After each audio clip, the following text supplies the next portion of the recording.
Just come to say hello and let you know I'm here.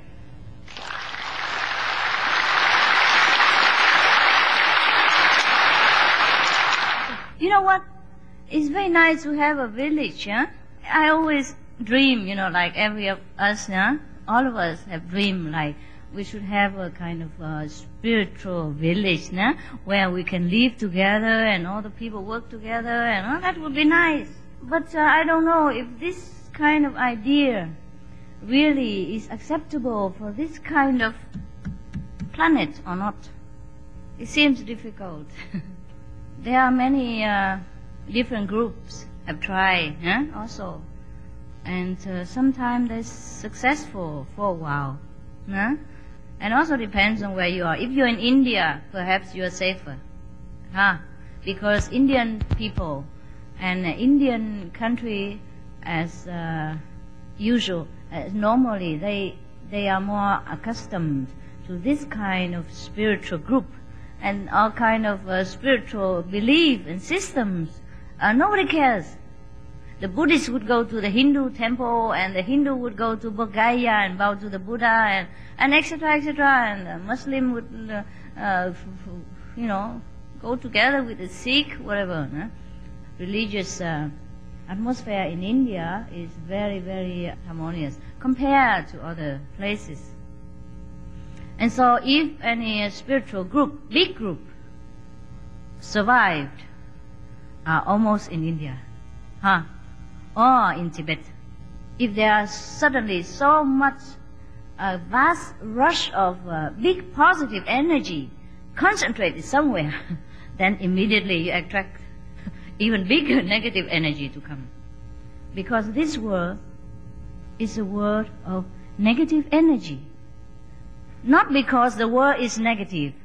It is because of the inhabitants of this planet are so accustomed to negative atmosphere, and they generate by their thought, action, expectation, brainwashing, customs, or habits, they generate a kind of negative feeling, negative atmosphere around them, and they expect things negative way. They never believe God can make so much miracle. They never dare to ask for anything because they think they ask but they don't get it anyhow. So just, okay, I pray to you, but I know you won't give it, so it's okay, okay, whatever, the faith is not deep enough to change this planet atmosphere into positive energy. Therefore, whatever little positive energy we can create, or any real spiritual group can create, is sometimes attract more negative obstacles. Not that like attract like, like people say, but opposite attracts. It has to be. Otherwise this world is not balanced as it is. Otherwise this world is not called the Earth planet, but would be named perhaps Planet X5077, something like that. Or heavenly abode, or more civilized planet. Sooner or later, every planet, any planet would evolve with the time, and with the spiritual understanding, the planet will evolve. But if we evolve in a material wise and not balanced with the spiritual power, then the world or the planet or that any particular planet will be destroyed in time. And that is what they call the end of the world. Not this world particularly, any world that is created. And when it happens to be imbalanced by the outweight of material advancement versus spiritual development, then disaster occurred. For example, if any planet, after a while, the planet just formed, and then they go through evolution from caveman to civilization, etc., etc., and then they develop until one day they find like atom energy. thing like that. Electronic energy. And then trouble begins. At that time, if such a world, citizens happen to discover very high energies, some matter, very, very advanced matter, like atom, thing like that. And then if they don't have enough spiritual understanding to control their knowledge of the physics, then trouble begins. Then they will use it for bad things, or accident can happen because not enough intelligence to handle this dangerous, but otherwise would be useful matter. So in this world, as you can see, not too many spiritual practitioners as compared to non-spiritual practitioners. I mean, some people say they are Christians or they are Buddhists or maybe other religions, but they may not necessarily practice the true religious doctrine that was supposed to be imparted to them. You know what I mean? When you look around you, you find some examples in plenty. So in this case, if we gather together somewhere for so long a period of time and the energy just keep building up, then of course something might happen because the negative power is more outweighed the positive at the moment. Even though we develop and it has already benefited a great deal to the world. But I tell you, even if we practice spiritually, material side, we will also have fulfillment. If only you have faith. God can make anything happen. He make the whole world, the whole universe. Can you imagine? Look around you, how many miracles in front of you. These are all miracles. Can you create one like that? No. Can you create any particle of your body the way it is? And everyone is so unique, even though we all have nose in the middle, and eyes on both sides, even 2 ears as well. But we don't look the same. How can that be? Billions of people. Rarely someone looks the same, except the twin, or the double. This is rare case. Even then, there are something different. Fingerprints, hair, eyes color, thinking, lifestyle, ideal. There's something different all the time. So if we ask for miracles, I think it's a boring subject. Miracles happen all around us every day, every second, every minute. Look at your body and see the whole miracle from the head to the toe. So you see, the idea of having a village together, well, I don't think it's impossible, but we might spend too much energy for it. Understand? Maybe just stay home and spend that energy to develop ourselves. Go group meditation sometimes and mix with the world. Because that's also the way that we can bring the message into the world. Suppose if we stay together in one place only, maybe it's good for us. Yeah, and somehow it helps us. We don't have too much temptation, and we don't have too much negative influence on us. Because I was so true to myself, so I was so convinced. And whatever I say, people must believe me because it's the truth. Yeah, many years later, I found that things are different. So anyhow, we should create a spiritual village wherever we live. I think that's the idea. We have to attract more, right?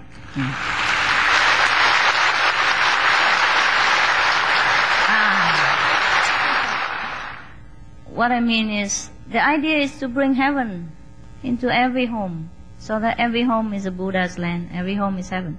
It's difficult, I know, but this can be done. Yes, Otherwise, it's also very nice to stay together, you know, for our sake. It's so beautiful.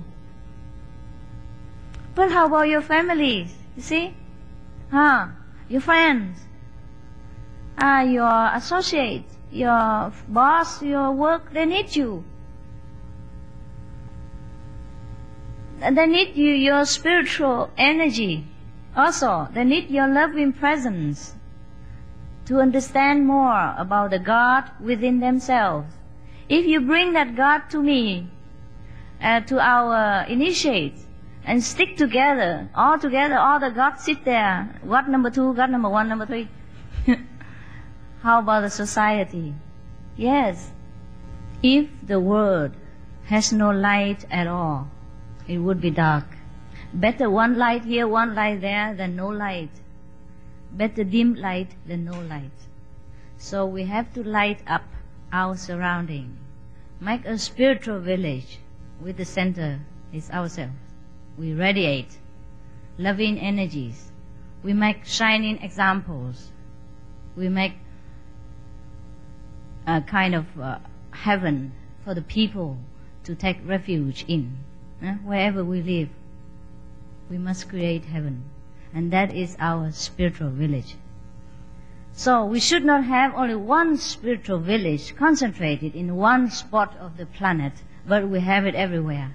Now you see, also we have Belgium, Hungary, Austria, Czechoslovakia, Mexico, Panama, Paraguay, Chile, Costa Rica, Germany, South Africa, Portugal, Korea, Chinese, Malaysia, Cambodia, Canada, anywhere. You see this? Indonesia, see that? Korea, Thailand, Hong Kong. Yes. So we are very rich. Yes. Better.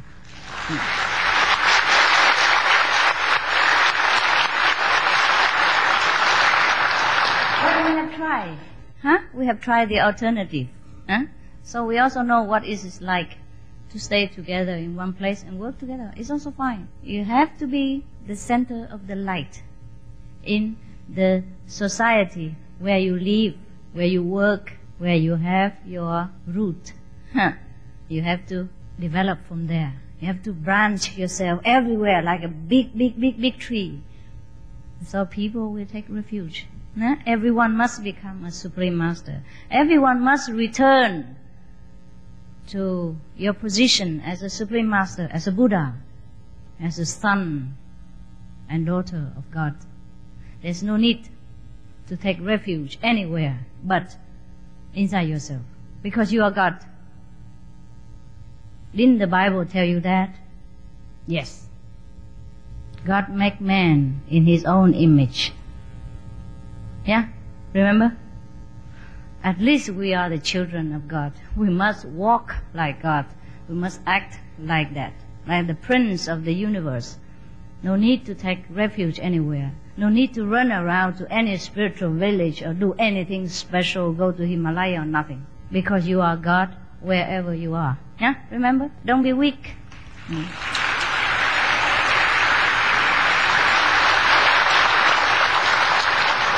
It's okay to have a teacher, no? Okay, to adore a teacher. It's okay to have somebody, so that you can maybe have an example.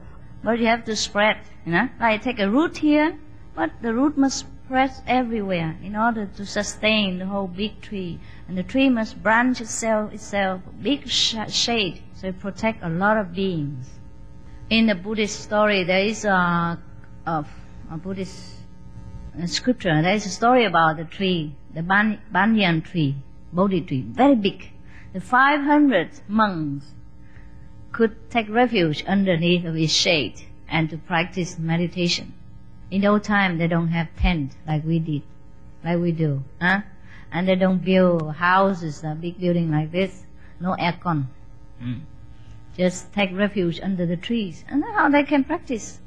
And there was very famous, the master called Long Shu, Bodhisattva Long Shu master. Long Shu means the banyan tree master, because he always stay under the tree. And 500 disciples stay together there. Would you like to stay under the tree like that? In West Virginia?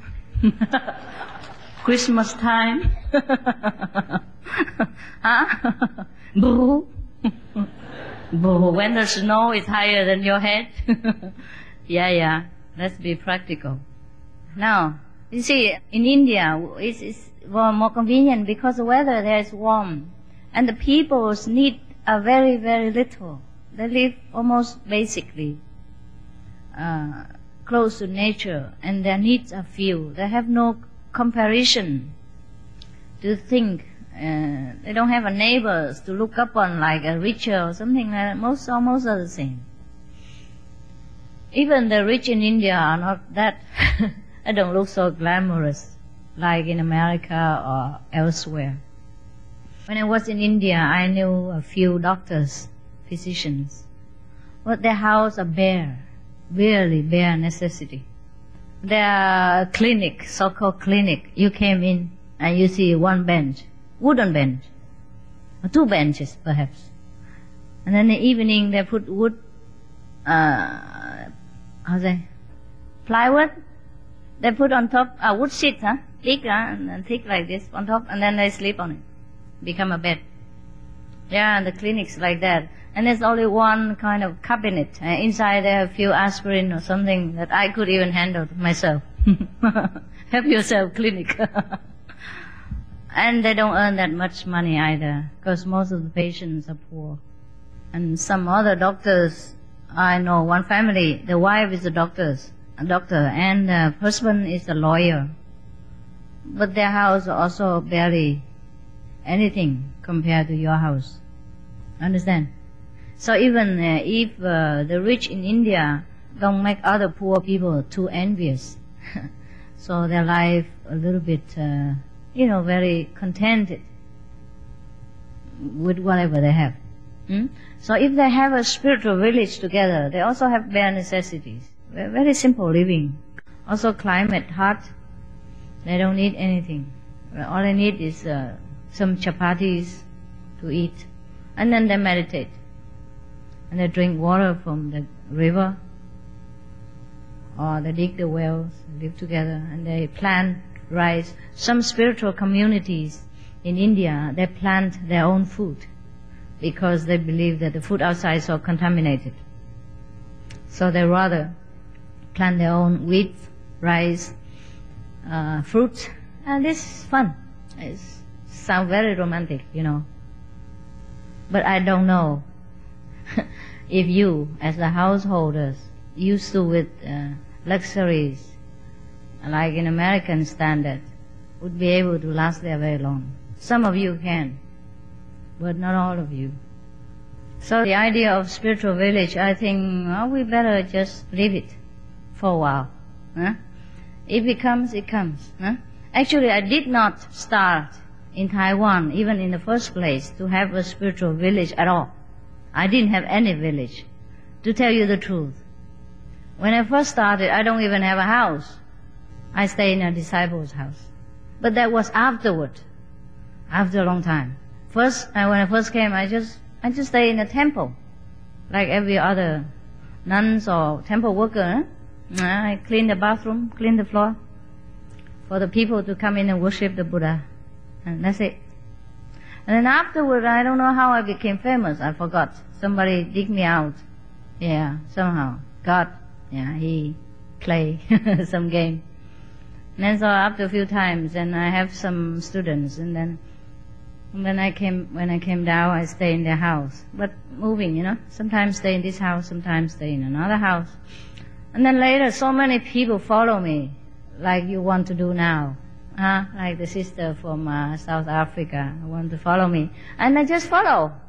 And some of them has no obligation with the family. Like they're bachelor, or they don't have husband, they don't have wife, or their parents say, okay, go where you want. You grown up. Some parents are very easy and understanding. Wherever I stay, they stay. So after I have a few disciples, like maybe at that time I was wearing a monk's robe. So very easy for people to follow me. They just want to become monk and nuns too. And that is very simple in the Taiwan or in Thailand. You understand? To be a nun and monk there is very common practice. To stick to me. And so what do I do? At that time I just knew. I thought everybody same like me. It's okay if they want to be nuns, okay with me. No problem. Why not? And then we rented a house because at that time I have so many people cannot stay in one room in a disciple's house anymore. So we rented a small room. And then we work, handwork or something together to pay the rent and sustain ourselves. That was in the beginning. And then later they sold the house. So we became homeless. We left home again. Then we wandering around then we camp next to the riverside. Then we buy some tent. And then at that time we did not earn so much money. We didn't think about money. Just as things develop, you know what I mean? Because more people come, then I have to earn more money and pay rent, things like that. Because I don't take a donation for personal use. Even from the beginning already. Yeah. So more people, then we have to kind of organize and make more work, and then we buy a tent. And at that time, one tent, 4 person. More people join me, and then we have to buy more tent. But in the beginning, we don't have that much money, and we don't take donation, even tent. So we buy a tent for 4 person. Some person long, some short, When he sleep, his toes stick out. Mosquito visit him every time. The same toes. So later I say, okay, never mind, we buy some more tent now. If we have more money, we buy some more tent. So the long person can sleep, square-wise. Corner to corner. A long person stick together and then sleep, like this, cross. So his toe is protected. That was that. And then later on we can buy a piece of land. It was very cheap in the beginning. The Taiwanese people say, "Nẻo bu sân tan." Means the bird don't even lay their eggs there. It's such a desolated place. That's what I mean. Even birds don't come and lay their eggs there. That means a very bad place. No survival chance. Because no water. Very dry. No water. And there's nothing around there. The soil is not fertile. It's a kind of very sticky soil which people use it to make bricks, It's very special clay, very sticky. So you can't plant so much things there. And you have to really work hard to make the land loose. Yes. Then can plant something, but it's not so much. So not too many people stay around there, and not many people buy land. And then we came and buy some. It was so cheap, and then we settled there. And because at that time I have so many monks and nuns hang around me already. I need a place for them. They could hang around the river all the time. And also at that during that time we have a lot of other people, like so-called lay followers come to us. So we have the place because it's convenient. Also the place is cheap, and then we buy it. And then they all come, and then it developed and then we bought more and more with the years. And then it became Miaoli. All right. But anyhow, together in one place is not always very convenient. It's very good, but we have to struggle. But it's good for the disciples, good for the international community when they want to come to see me, or when we have a retreat. If they have a sentiment, they think, oh, Master, stay there. That's her place, holy ground, So when we had Miaoli, everybody happy, Remember, When you went there, you feel good, Right? This is true also because the spiritual atmosphere built up with the years, and you like it. When you go there, you feel home. Feel like at home. But I think even if we don't have Miaoli or we don't have any other places, don't matter, Because heaven is within you. Do you understand now? Yeah? Yeah, maybe God wants it that way.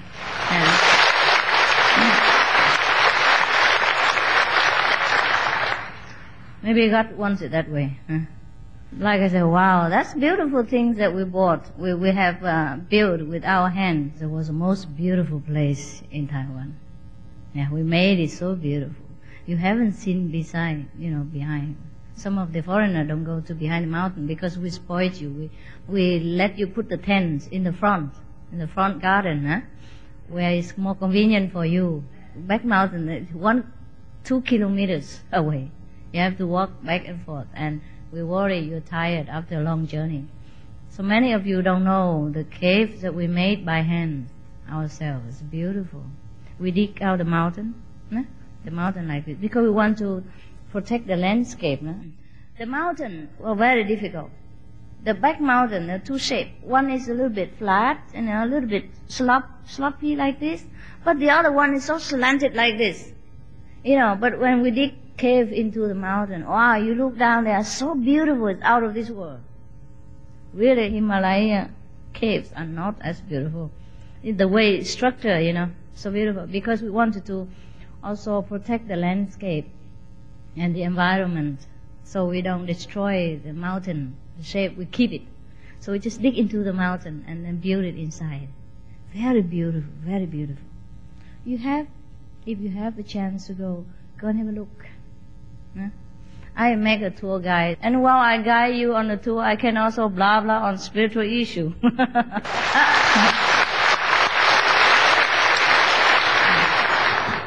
Well, the difference is the name.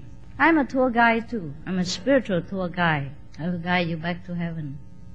How about that? Free.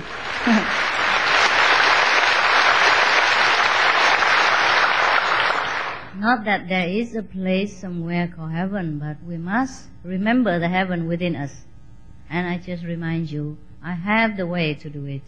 And because of me reminding you, you have found your own heaven. So that is the truth.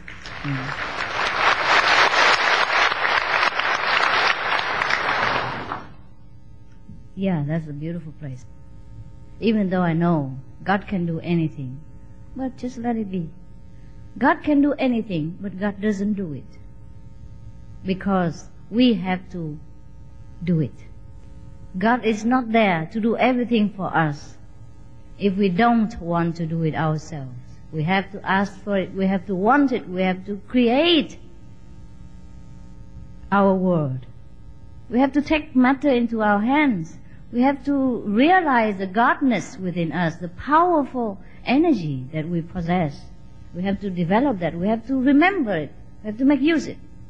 We have to walk like a God on earth. Then and there, we realize that God is us. Otherwise, God can do everything. Of course. Otherwise, He's no God. But what for should God does everything? God already does. Create the whole universe for us. Create everything. Now we are in it. It's up to us to make use of ourselves, to make whatever we want to become by our own power of faith, of knowledge, of self-knowledge, of self-realization. Otherwise, God is no use, I tell you the truth. God has already done His job. The poor man needs a rest. He cannot. He needs a rest. Vacation. Actually, if God does everything and ask, then what for? What for are we here? How can we realize how powerful we are? You understand? So it's up to us to make a God out of ourselves, or to make anything else you want. The decision is yours.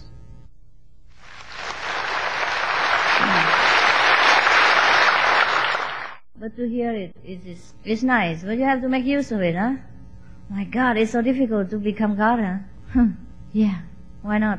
Would you rather be something else, If already everyone declare, every Bible, every scripture, every religion declare that you are the Son of God. Now, what do you want to be? Why you deny it?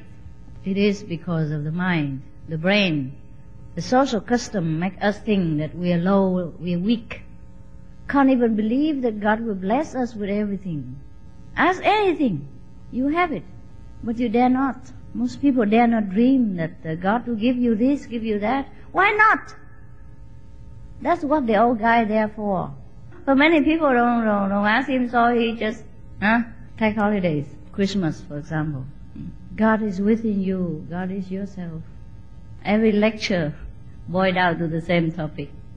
That's the only thing you must do. Remember yourself. Remember you're powerful. Remember you can create anything you want.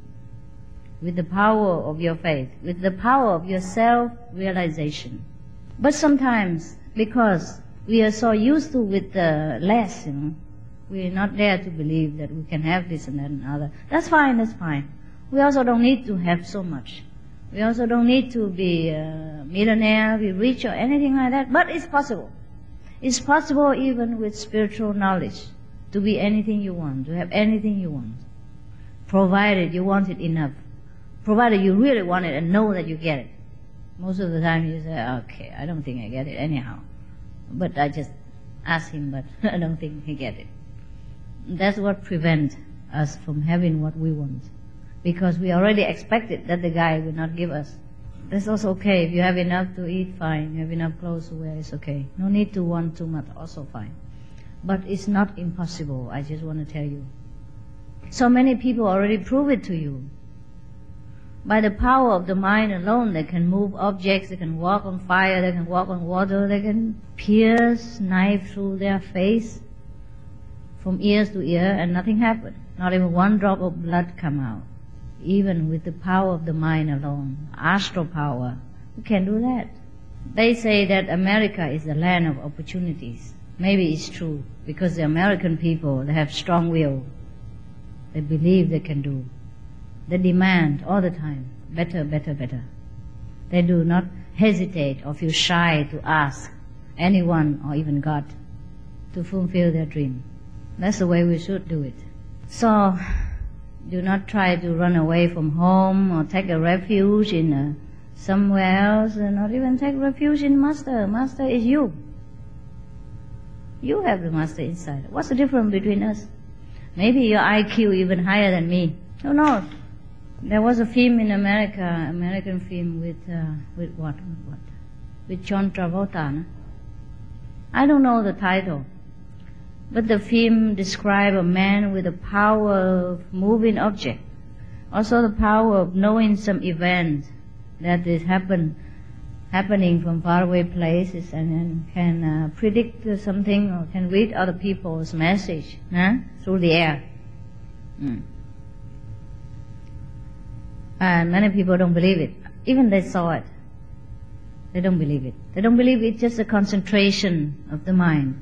And they want to operate his brain in order to find what's the difference. For scientific research, in order to find out what's the difference in his brain between him and someone else, the ordinary, so-called ordinary people. There is no difference. They can operate until all the nerves cuts into thousands of billions of pieces. They will find no difference. There is a slight difference between human and human anyhow, but there is no difference as such if you concentrate your mind. Just the power of concentration. If you operate the physical brain, there's not much different.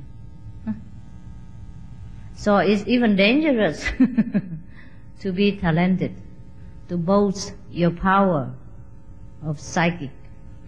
Remember, that's why I tell you not to talk to people about your achievements. Many scientists, they believe only the things that they can touch and can prove. So sometimes genius is difficult to survive in this world. So many genius has come and gone unnoticed, unrecognized, and even harmed by societies just because they are so ignorant. They do not know what the genius know. So they do not believe. When they seek to harm him, harm her, or sometimes they seek to prove it materially to the extent of hurting that genius, or that talented or that spiritual being. I remember America has very famous psychics. Edgar Cayce, is that right? You know him? You know the name, right? Yeah. Some people don't believe that he has the concentration power to leave his body, and the body just been left behind, then he moved himself astrally or spiritually out of his body and go search for some sickness in some person in the body, or search something else somewhere else.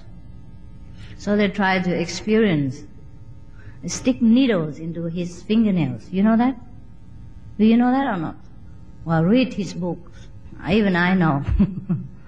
Stick fingers in his nails just to make sure that he really doesn't feel anything. My God, he did not feel at that time, but when he woke up, he did feel. Poor guy.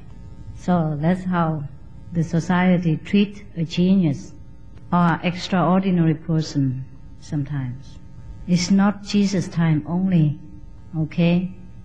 Or every time is human time. And humans, they do weird things sometimes. Has no surprise. Actually, according to some of the research and my thinking, my opinion, my guessing, is that we have a lot of advanced technologies, advanced medicine, advanced ways to end the suffering in this world right now. Even at this minute, there's no need to have hunger, no need to have suffering, no need to have disease, incurable disease anymore. We are already so advanced. We have found many substances to combat even the most deadly disease. But sometimes the society as a whole choose not to do it, just to protect the economy. So it's not that God don't give us everything. It's not that God could not do the impossible things. It's us, it's we, who are the obstacles, because our faith sometimes is so thin. We could not believe that. If God give us a mean to cure the disease, then He would give us another mean to sustain the medical working system and don't let it go bankrupt. If God gives us a mean to find free energy, free electric, then God would give us another mean to sustain the whole industry and don't let people go without work. Then we will find other work somehow. We will find other things to do. Or we should live more simple life with little want. And we don't have to struggle so much for work, for earning money, for example.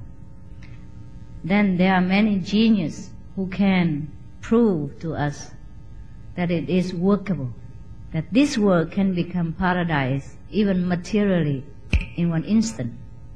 But so it must be that the faith of the people of this world are so little, so thin, that they are so afraid to take any chance. That if, for example, if all the sick people cured, so easily, then what becomes of the healthcare system, for example? I have to talk about real medicine, real miracle cure for the people. And now, I say what I believe, but you don't have to believe what I believe. You can believe it or you don't believe it, it's up to you. Or you can do research on my suggestion, my comment, and then find out yourself whether what I say is the truth or not. You have option, right? You can choose. But at least I tell you something, then you can have a chance to prove it, whether it's correct or not. If I don't tell you, you might not even know that it exists. You don't even have a chance to prove your IQ. So do some research yourself. So you see, don't ever blame God again in your prayer or in any second of your life. That God makes so much misery. God don't give us medicine. God don't give us enough food. God don't give us this and that and other. God gives everything already, long time ago. But many people sometimes stop this blessing. Maybe it's the planet, collective karma, that help the obstacle to materialize. Yeah? So we cannot also blame that one person or this person or the whole constitution somehow. We have to look through human history. Maybe we have done so many bad things. But actually, so what? God is always forgiving. If it's not forgiving, he is not God. For him, there is no bad, no good, no evil, nothing. Only the children who is learning, who is making mistakes, who is learning by mistakes, who is trying to remake himself into a real God by different experimentation. Some people succeed in making himself a God in a few lifetimes, or remembering himself as a God, or choose the right way. And some people tumble along the way, and it takes longer time. But they are all in the process of remembering a God out of himself, of themselves. Sooner or later, we all realize it. But I just want to tell you this, to let you know that nothing is impossible with God. Even to make this world into a paradise is not impossible. It's just because of mankind, the habit, our habit to be so negative, to think negative, to expect negative, and have no courage to hope for anything big. And the faith in God is very weak. So we're always afraid that if this happens, we lose our job. If free electric come, we lose our electric company. If free medicine come, a good medicine come, a doctor went out of business, or medical care, I have no work to do, etc., etc. Never happens. If we have another way to do, right? God will find another way for us. Besides, if we don't have to pay so much for electric bill, then we don't have to work so hard in the beginning, right? Anyhow, for example, like that. There's so many things, so many inventions, so many research has been successful. And we could have paradise any minute we want, if only we want. But sometimes we choose to live in misery. That's fine with God. But don't blame the poor old guy. That's all. Because this is injustice. It's unfair. He always sends some genius, always send teacher, always send good friends to remind us of the glory of heaven and to help ourselves, to heal ourselves, to be rich, to be famous, to be beautiful, to be, abundance in everything, to have abundance of everything, to be wherever we like to be. Not that we want to be famous, not that we want to be rich, but this is the way we should be. We could be. Just that the society as a whole, like a big constitution, has its own law, unwritten agreement. They make every obstacle possible for every other souls. Even the developed souls have to struggle through this institution. So it's difficult for us. You are on your way, I think. You are happy, and you know. That's the secret between us. We all understand already inside. So this is just a communication, so that I sit here and let you look at me. Love me. I don't give you anything. I just tell you what you have forgotten. No problem. I don't give you anything at all. Never. Because you have everything already. Everything inside. So, see you.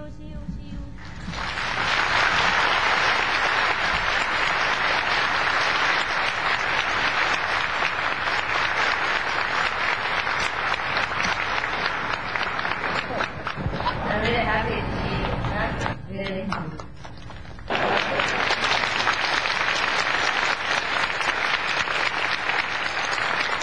Thank you. I'm really glad. I feel I'm so courageous. You don't know.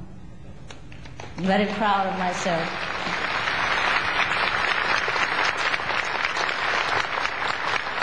Just because I love you, I cannot not come. I promise you to come.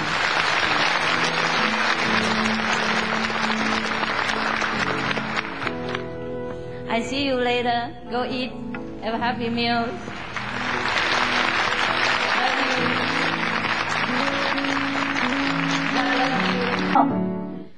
How are you guys? But anyhow, I just want to tell you here and downstairs people, other initiates, that you're really good, you're really disciplined. I'm very proud of you. Because you have family That makes a difference. When you have family, it's sweet, it's cozy, and it's busy, and it's alright. Anyhow, now I understand the pressure. The spiritual power is so strong. As soon as you have spiritual power, you have responsibility. You must share it. And the people near you, the people encounter you, the people who pray to you, or the people who love you, they are entitled automatically to share the wealth of your spiritual power. And that puts pressure on you. Automatically they look up on you for guidance, invisibly also, without you even knowing, and without them even knowing. Anyone contact you, connect with you, share the spiritual heritage. And they evolved, by the way. And you have to share their burden as well. There's no one-way traffic, huh? And you give the good, each one give what they have. Huh? They give the best. So see, just like you go to the supermarket, huh? You buy loads of things. Vegetarian, cabbage, carrot, ginseng, tea, everything. Sometimes costly things. Like car, house, everything. Carpet. And then what did you give to them? A few pieces of paper. Understand? Yeah. So the value in the universe is not always equal. It's not always what we think or what we expect. No, same. The spiritual wealth, merchandise are also sold at different price. What you sold and what you sell and what you get paid are different quality. But that's the way it is.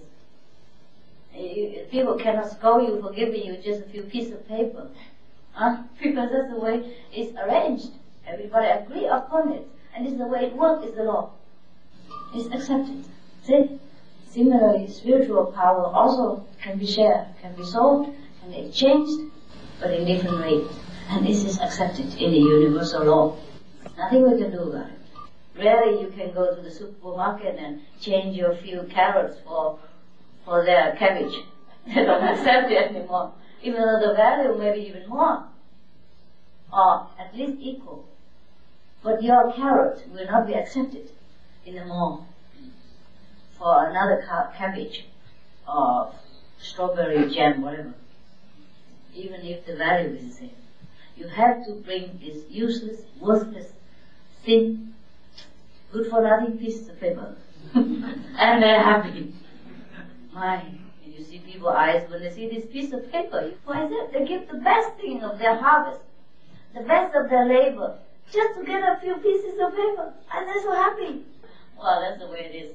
See that? So anyhow, along with spiritual blessing and heritage, we also do have responsibility. And by the way, these new rings.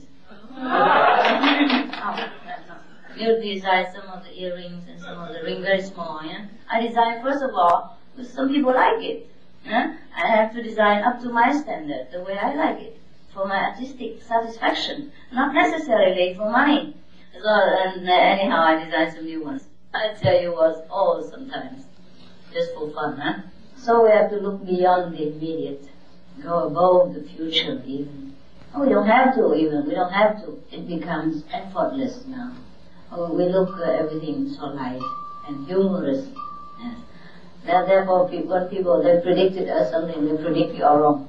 They predicted the way of the world is all wrong. We are only happy to have the opportunity to serve, to share what we have. Because like this is flow, it's not stagnant. Like water in the tank. If it keeps for itself, later it becomes rotten. The water rotten and the tank becomes rotten too. No use for the tank, use for anybody.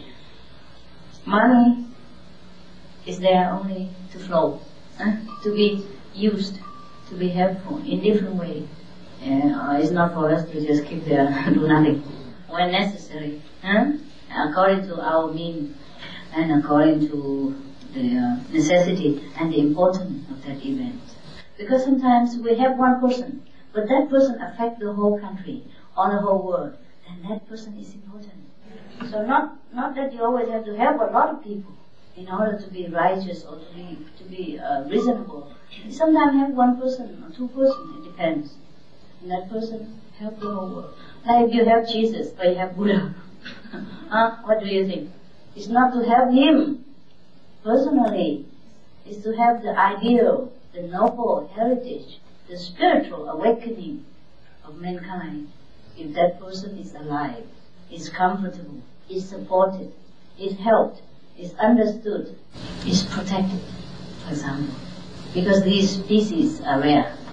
Even though we are all Buddhas, but not everyone realizes that he is a Buddha.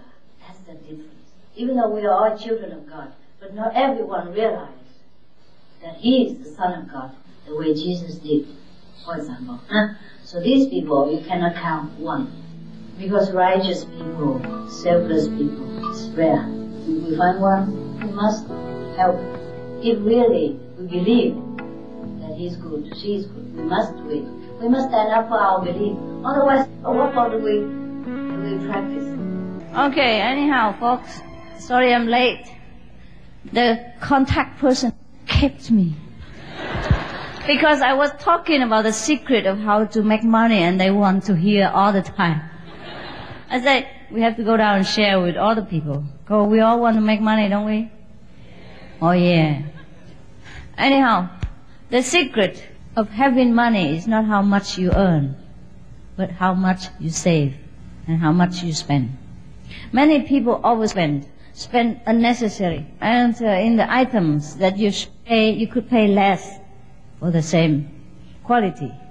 You have to shop, and you don't have to shop around too much. But sometimes if you happen to see something that is good and a reasonable price or cheap price, you can buy them. And if you don't see them, then forget it. You don't miss anything. When you go to retreat, like for example in Cambodia last time, or in Taiwan, you had nothing with you. But you didn't die, did you? You live, and how well? No telephone, no car, walking, running, and you still live. And you eat simple food, no telephone, no husband, no kids, nothing. You're okay, you're alright. And you wear simple clothes, no problem. Very simple, you are alive. Similarly, in our situation, in our house, we can also have simple things. Don't mean you don't have anything. But there are many things. The values are the same, but the price are different. You know the difference between shops, don't you? Yes. So you don't have to always spend a lot of money in order to look good, or in order to your house to look special. It can look special, but not expensive. So all the millionaires, sometimes they don't look like one.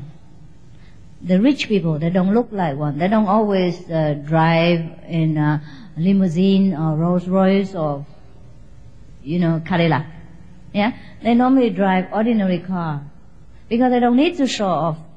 They feel well within themselves, that they have security for themselves and their families, to last for years to come, for emergency, for anything they need, should the need arise. And meanwhile, they still continue to generate money out of their saving income.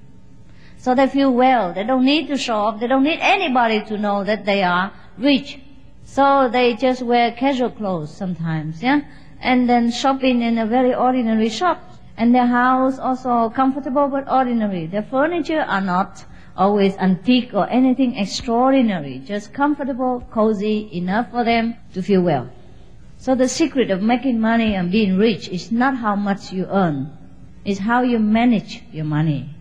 Many people, even rich, unfortunately, after the second generation, like the father are very, diligent, make the money and save it. But after the children or grandchildren, they have no ambition to do the same. They don't learn it through the hard way, so they don't value the money. So if they are left with the big inheritance, very soon they squander it. And they are left with nothing, often like this. Because they do not know how to save. They think the parents are very rich. They can spend and spend, and it never finish the money, but it will finish. It will finish. In the Vietnamese idiom, they say, even if you eat the mountain, if you sit there and don't do nothing and eat, then the mountain, you can even eat the mountain. flat. Huh? Similarly, truly, why we can help so many people? It seems like I have a lot of money, but because I save. Not that I consciously save, but I just know a logical way to just to keep the money. Because if you earn a lot, but you spend a lot, then it amounts to nothing. You just keep other people's rich. You keep the furniture sellers rich. You keep the car company rich. You keep every other, shopkeeper rich, but not yourself. You have to watch how you spend. Maybe you have to make a budget of your own, how much you spend every month, and don't go over that. Thing like that, huh? Many rich people, not only they look ordinary in many ways, but they know how to save. For example, when a toothpaste nearly finished, they don't just throw away in a half, but they squeeze it. They use some knife or something to flatten it. You do it also, sure. But the rich people, they teach their children to do that. Maybe you don't know how they earn money, but at least you know how they save money. And the saved money is the earned as well. Huh?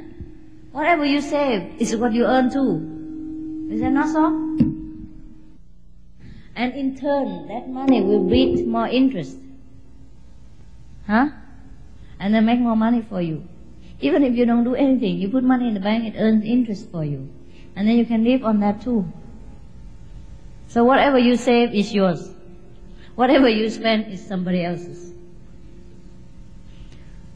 And every time we go to the retreat or something like that, it's not only that you want to see me or you want to have a spiritual practice, but also it's a very natural opportunity for you to put down everything, to be free of material bondage, to be free of the preconceived ideas and notions that we need this, we need that, we need everything in order to survive. It has been proved that even if you go on like this, you survive. In the old time when I don't have many of you, we live with bare necessity. I have a tent, they have a tent, each one have a tent, the same. My tent sometimes smaller than their tent because I'm smaller. We give tent according to size. And my size is MS. That's why they say SM. Small size.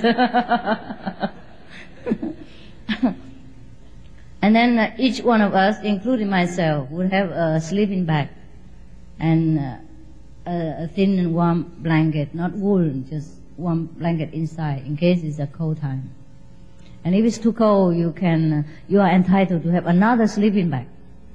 You write and then you get one, for example, like that. And so we each live in a tent like that. Huh? Very simple, and we didn't have much. We just eat, enough. And now, even if I have a lot of things, and sometimes I have house or I have a cave or whatever, more furnished. Huh?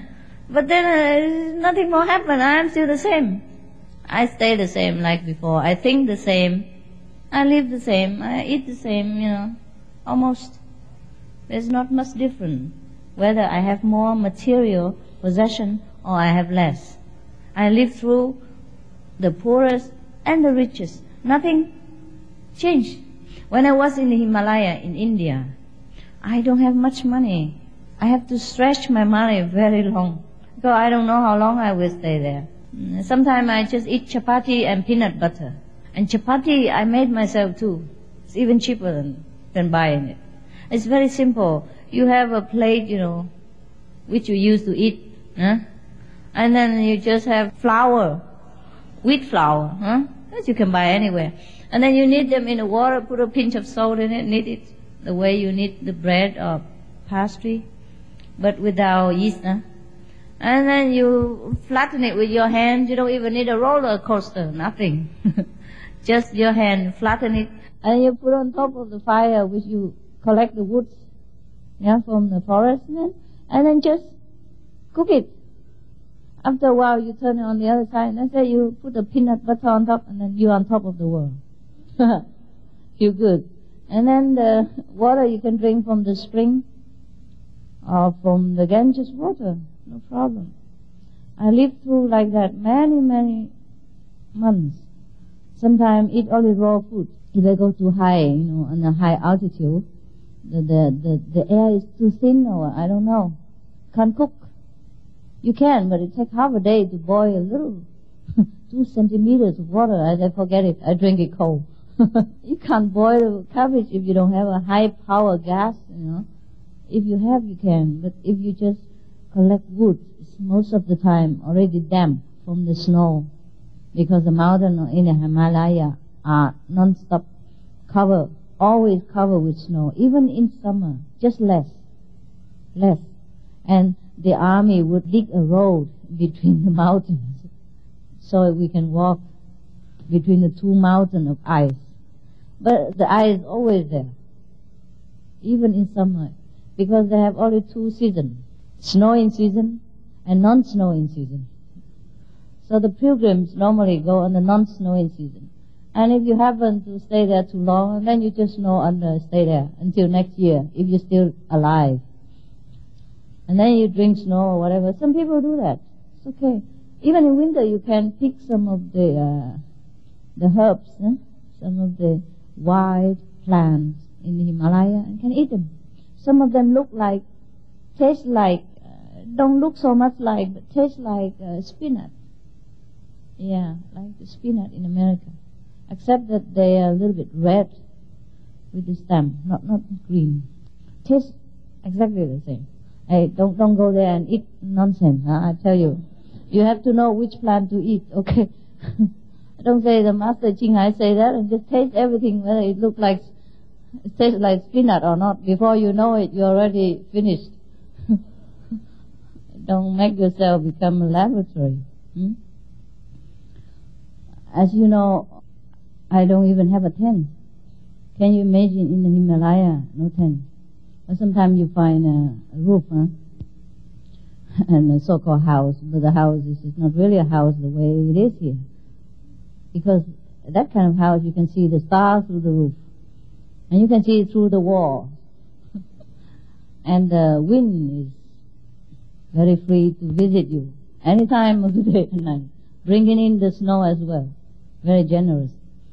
So and the floor is very wet. It's not cemented, because in the Himalaya people just put the wood together and put very simple thatch hut, grass hut. There's no facility, no cot. You lay on the floor. So I was very clever. I used a very thin mattress, thinner than yours, not this kind. It's a thin like plastic sheet, but the 2 sides, one side golden, one side silver. You can use that too. And when you fold it, it's just like a piece of paper tissue only, so thin. So I can't afford to carry so many things. I could hardly carry myself. When you go, the higher you go, the heavier it becomes. The same luggage became heavier. Even your feet became heavier. It gets swollen with the snow. It's soaked into your shoes. I don't care what kind of shoes you have. The snow can manage to get in and soak your feet, like the way you soak bread in water. It become double the size. And then become heavy. Even your feet became heavy, not to talk about anything. So if you go to Himalaya, can't carry many things. So many months like this, I go from one place to another. I also survive. So I just tell you, we live through anything, we can survive. Because if our spirit is strong, we have a noble purpose and a higher ideal, we can just look into that ideal and we forget everything else, truly like that. So I told you from my experience is that whatever I have or not have is no problem. You're still happy and you manage your life accordingly. When I wasn't having too much material possession, life is also so fun all the time. Because I have to think how to survive. Every day I have to invent some new ways to enjoy. And always surprised, always new, always very happy, and always contented. Because every day you are a master of yourself, a master of your own situation, and you just feel good, feel so confident about your ability to survive. Truly, If there is a comparison to tell you, if there is truly a necessity to compare, then I must tell you that when I was having nothing, I have more fun. Because I'm more creative. Now I can have everything I want. Because it's already settled down. I don't have to run around the world, and I can have a fixed place sometimes, at least for a few months or a few weeks. And then things are too organized. Too many disciples, they buy all kinds of things. I'm also busy now. Also have to be creative, like which one to throw away, you know. But it's more annoying than when I was having nothing and master my own life and decide everything for myself and control the situation. It's not much of the controlling, but every day you know what is what. Before, to have not is easier. Before, when I don't have everything, I was very happy, more happy, you know, because I buy what I want and I know my money go where, and I'm happy when I can save something, you know. I feel I'm creative. Yeah, not because of the money, but the value of my intelligence, that I can save that I can live with such a small thing and make it so nice. When I say I mean you, all of us. Whenever we can buy some good things with a very low price, and other places a higher price, and it happened that things we like so much, the color, the taste, the style we like, then we're very happy. Not because of the money only, right? But just lucky, you know, we're happy, we're creative, and we are resourceful. And that's what we're happy about. It's better you live your normal life. Control your destiny. When I'm alone, I'm the most happy person. Even you don't give me anything, I'm happy. I can cook for myself. I can wash my clothes, iron my clothes, and make my house beautiful and clean. But I can't always do this now due to the demand of the world. So I regret to tell you that to have everything is not always as good as you think. On the contrary, if you don't have enough things, or you have just barely enough, that's the best. Then your IQ will become higher, because every day you have to think, how I can save some money, where I go for shopping better, and what kind of food I cook today, which is nutritious, good, tasty, and also economical. And then you're very happy with yourself. Everything creative brings happiness to man, because it's new. It's exciting. It's interesting. If every day the same and people serve you all the time, you feel bored after a while, I guarantee. Money back guarantee. Okay, anyhow, that's the end to how to be rich and how to keep your money, Yeah, you take care and then you will know the difference. Thank you so much.